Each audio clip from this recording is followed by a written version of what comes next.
पिछले 2-3-4 दिन से मन बहुत ही दुखी है।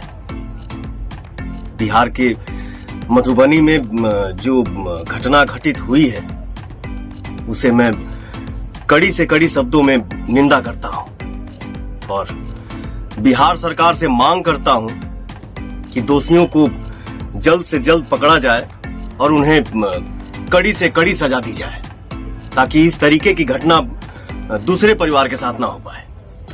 इसके अलावा मेरे पास कोई शब्द ही नहीं है।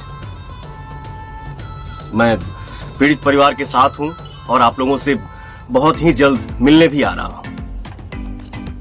हाँ, तो आप सभी नया लाइव वीडियो खूब शेयर करी सभी फैंसों के पास ताकि वो लोग भी जान जालो पवन सिंह जी यार मैं बहुत जल्द मधुबनी जिला उनके उपार्जन से मिले और आपत्ति में सहायता करे, मदद करे। तो खूब लाइक शेयर करी आप सभी।